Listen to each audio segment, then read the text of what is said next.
আমাদের বাড়িতে কালকে হয়েছে অনেক রকমের পিঠা। এটা হলো কাল রাতের ভিডিও, তো তোমাদের সাথে শেয়ার করলাম। তো সবাই কেমন আছো? আশা করি সবাই ভালো আছো, আমিও ভালো আছি। তো তোমাদের সাথে নানান রকমের পিঠা আজকে শেয়ার করবো। এটা হলো পাটিসাপটা। প্রথমে দু একটা ভালো হয়নি, কিন্তু আমার মেজদি ভাই পিঠাগুলো তৈরি করছিল, তো ভালোই ও বানাচ্ছিল। প্রথম দুটো তিনটা খারাপ হওয়ার পরে ও বানাচ্ছিল। পাটিসাপটা আমরা দুই রকমের বানাইছি। একটা হলো ভিতরে সন্দেশ দেওয়া, আর একটা হলো নারকেলের পুর দেওয়া। তো নারকেলের পুরেরটা আমার খুব ভালো লাগে, সন্দেশ দেওয়াটা আমার দ্বারা ভালো লাগে না। অনেকের কাছে ওইটাই খুব ভালো লাগে, নারকেলের পুর দেওয়াটা ভালো লাগে না। তো যাই হোক, তো আমাকে পিঠা শীতকাল আসলেই পিঠা হয়। তো শীতকাল মানেই পিঠা, শীতকাল তো মানেই অনেক ধরনের পিঠা। তো বাবার বাড়ি গিয়ে অনেক পিঠাই খেয়েছি। খাওয়ার পরে ঘোরাফেরা সব কিছু হয়।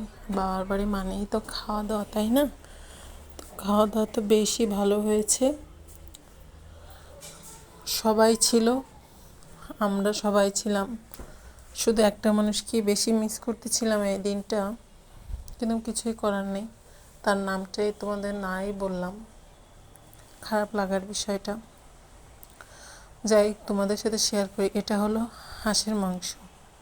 হাঁসের মাংস চিতই পিঠা দিয়ে খাওয়ায়, আর আমার মাও পাটিসাপটা বানাচ্ছে। তো আমার মার হাতের পাটিসাপটা খুবই সুন্দর, খুবই স্বাদ।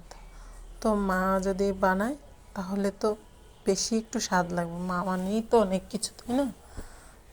তো আমার মা বানাচ্ছিল এক এক করে। তো আমার মারটাই বেশি একটু যেন ভালো হচ্ছিল। আমার মেজদিরটাও ভালো হয়েছে, কিন্তু মারটা যেন একটু বেশি ভালো হয়। তা আবার এই পিঠা বানানোর জন্য অনেক প্রস্তুতি আছে, তাই না? আগের মানুষেরা কিন্তু একটু প্রস্তুতি নিয়েই সব কিছু করে, একটা নিয়ম আছে। তো যদি আমি দু একবার কথা বলি, তা কথা বলে না, এটা নাকি কথা বললে নাকি পিঠা হয় না ঠিক মতো, এরকম আগের নিয়ম রীতি আছে।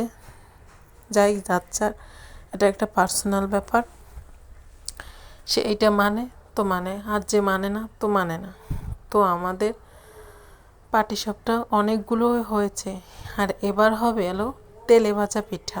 এটা তোমরা কি বলো? আমরা তেল পিঠা বলি, অনেকে মালপোয়া বলে, যে যাই বলে। খুবই সুন্দর। এইটা হলো আমার বড়দি হলো এই পিঠাগুলো বানাচ্ছিল। তো পিঠাগুলো ভালোই হচ্ছিল। এটার ভিতর কিন্তু অনেক উপকরণ দিয়ে, কলা দিয়ে, সব কিছু দিয়ে বানানো হয়। আর দেখুন, আর আমার দিদিমা হলো মালা জপ করছিল, লাভ ইউ। তো আমাদের পিঠা এই পর্যন্তই হয়েছে।